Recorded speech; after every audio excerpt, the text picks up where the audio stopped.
Morning. Pre market वो bye Reliance trading academy में गिरीश मानी के साथ फिर से एक बार आपका स्वागत है। एज यूजुअल हम लोग डाउ जोन्स S&P 500 से शुरू करेंगे। तो डाउ जोन्स में जैसा एक्सपेक्टेड था वैसा बुलिश कंटिन्यूएशन हुआ है, बट अगर आप ध्यान से देखोगे ये जो प्राइस एक्शन डाउ जोन्स में हुआ है थोड़ा सा डाइसी, थोड़ा सा ट्रिकी है कि ये जो 3 तारीख का कैंडल था इसका हाई और लो को पूरे 4 सेशंस में ब्रेक नहीं किया था। बताता हूँ, देखो ये था इसका हाई और ये था इसका लो।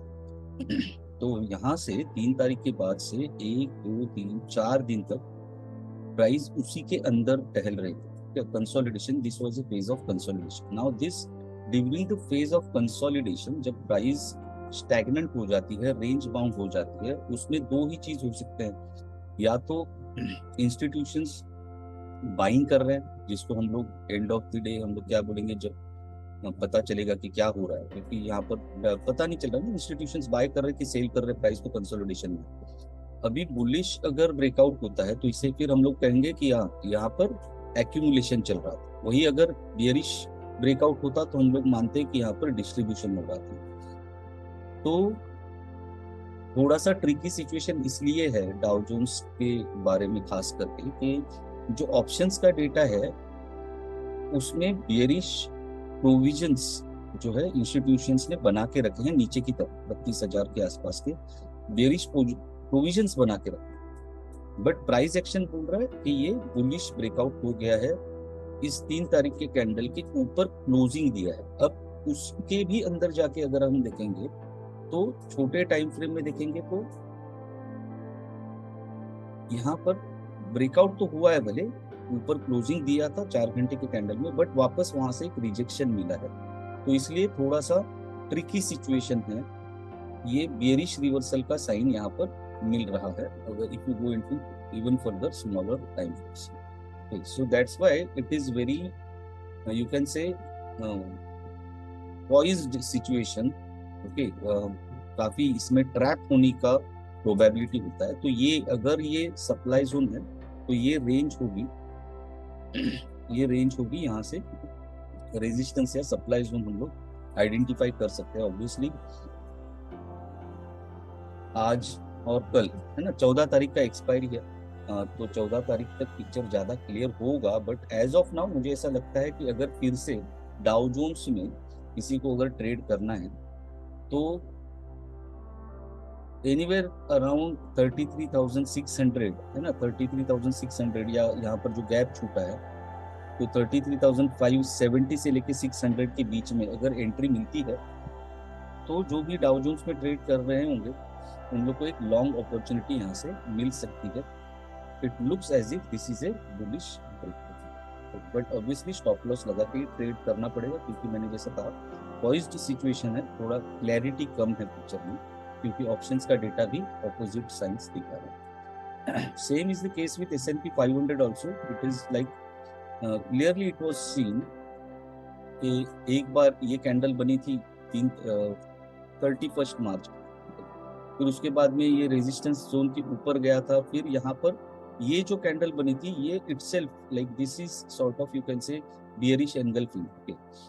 तो ये सप्लाई जोन बन रहा है, इसलिए डाउ जोन्स और S&P 500 दोनों को अगर आप कॉम्बिनेशन में देखेंगे तो ये बियरिश रिवर्सल के साइंस ज्यादा दे रहा है। भले ही प्राइस एक्शन थोड़ा सा मतलब अभी कैसे समझाऊं कि यार प्राइस एक्शन दोनों तरफ है तो सिचुएशन कंफ्यूजन वाला है, बट पास्ट अगर ये कैंडल देखे और प्लस कल का ये जो S&P 500 का कैंडल है जो दिखा रहा है कि 4,120 के आसपास से इसको रिजेक्शन है, तो थोड़ा सा संभाल के काम होना चाहिए, ऐसा मेरा अनुमान है। इट इज नॉट ऑलवेज कि हमें क्लियर पिक्चर मिलेगा, at times it is always good not to trade is a good trade as it is said. Okay, so जब सिचुएशंस आर नॉट क्लियर, नहीं समझ में आ रहा है तो रुक के इंतजार करना ही बेहतर है। ओके, चलो चलते हैं इंडियन मार्केट के पास।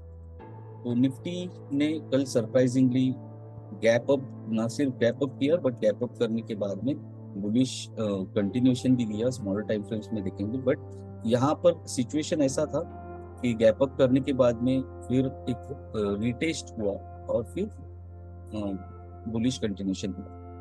तो यहाँ पर ज्यादा करके ऑप्शन सेलर्स का काम ज्यादा चल रहा है, ऑप्शन बायर्स इसमें ट्रैप हो रहे हैं।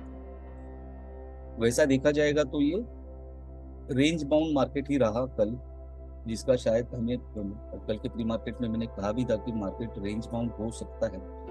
कंपैरेटिवली बैंक निफ्टी ने बहुत अच्छा मूवमेंट किया है, okay, as compare to Nifty bank Nifty ने बहुत ही अच्छा मूवमेंट किया है। ये बहुत ही अच्छा बुलिश रैली बैंक निफ्टी में देखने को मिला। आज क्या हो सकता है, I will stick to 15 minute chart.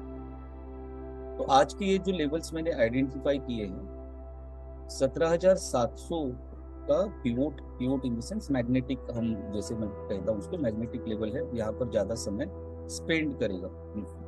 ऊपर की तरफ जो लेवल्स बन के आ रहे हैं वो है 17,770, 795 और 17,825, ये रेजिस्टेंस का काम कर सकते हैं। नीचे की तरफ 17,660, 625 और 585, ये सपोर्ट का काम कर सकते हैं। अब यहाँ पर एक चीज जानना और इम्पोर्टेंट होता है कि ये जो है ये गैप अनफिल्ड है, ठीक है, ये गैप अनफिल्ड है, तो हो सकता है कि ये गैप फिल करने भी नीचे आ सकता है मार्केट, लेकिन वहां से गैप फिल करके फिर हमें एक बुलिश कंटिन्यूएशन मिल सकता है। सो वेट एंड वॉच भी करना है।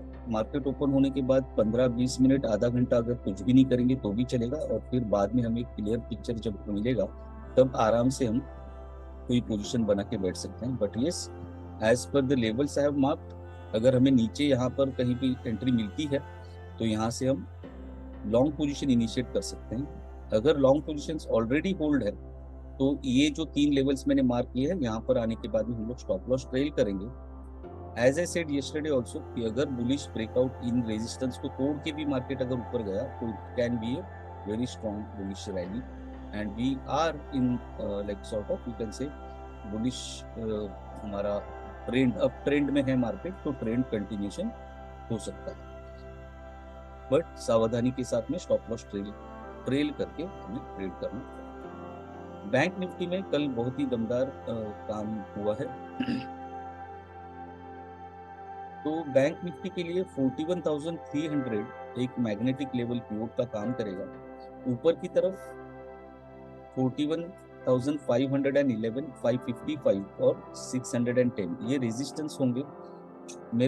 मुझे ऐसा लग रहा है कि 41,500 आज टच कर जाएगा, तो जिसका भी लॉन्ग पोजीशन होल्ड रहेगा वो स्टॉप लॉस अपना ट्रेल कर सकते हैं।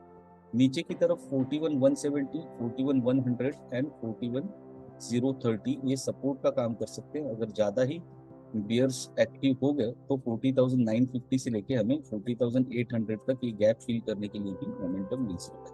सो these are the levels for bank Nifty. तो यहाँ पर आने के बाद में either we can get a gap up, अगर होता है तो यहीं पर ओपन होगा तो यहाँ से फिर से एक बार 41,300 तक हमें मोमेंट मिल सकता है मार्केट ओपन होने के बाद। And as I said this is a pre expiry day, so we can expect some movement, some bigger movement in the market today, and then also on tomorrow on the day of expiry we can expect some good movements. Okay, stocks specific बात करेंगे तो थोड़ा सा optimistic ये trade setup है, ठीक है। ये वीकली चार्ट है अल्केम लैब का, और इसमें इस पर्टिकुलर कैंडल में, ठीक है, हालांकि वॉल्यूम कुछ खास नहीं था, बट इस पर्टिकुलर कैंडल में, वीकली कैंडल है ये, अच्छा खासा बुलिश ब्रेकआउट सॉर्ट ऑफ दिया हुआ था, ठीक है। ये अगर मैं रेजिस्टेंस मानूं तो डेली चार्ट में जाता ये कैंडल में अच्छा खासा बुलिश ब्रेकआउट दिया था। अभी ये 3,330 के पास है। अगर मुझे 3,300 के पास अगर एंट्री मिलती है तो वहां से एक लॉन्ग पोजिशनली लॉन्ग पोजिशन इसमें हम लोग ले सकते हैं। ऑब्वियसली तुरंत एंट्री करने की जरूरत नहीं है एग्रेसिवली, 3,300 के आसपास हो सकता है, थोड़ा टाइम पास करे और फिर एक रिवर्सल दे। तो जब वो रिवर्सल पैटर्न कंप्लीट हो जाएगा उसके बाद में जहां पर भी लो बनाएगा उसके नीचे स्टॉप लॉस रख के हम लोग इसको लॉन्ग पोजीशन ले सकते हैं, इस महीने में भी ले सकते हैं, अगर फ्यूचर्स में ट्रेड कर रहे हैं तो अगले महीने के फ्यूचर्स में भी कर सकते हैं। लेकिन जैसे मैंने कहा कि थोड़ा सा वेट एंड वॉच करेंगे।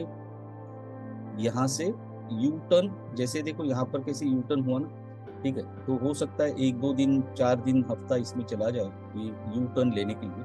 तो यू टर्न जैसे ही कंप्लीट होगा तो जहाँ पर भी लो बनेगा प्राइस का, उस लो के नीचे स्टॉप लॉस रख के हम लोग लॉन्ग पोजीशन लेंगे। और ऊपर की तरफ मेरा 3,400, 500 और 3,600 तक का टारगेट मैं एक्सपेक्ट कर रहा हूँ कि अल्केम लैब हमें इतने तक का तो टारगेट आराम से दे सकता है, either in the month of April और मई। तो फिलहाल प्री मार्केट रोड में इतना ही, फिर मिलेंगे कल के प्री मार्केट रोड में। तब तक के लिए धन्यवाद। Trade safe, enjoy, take care, bye bye.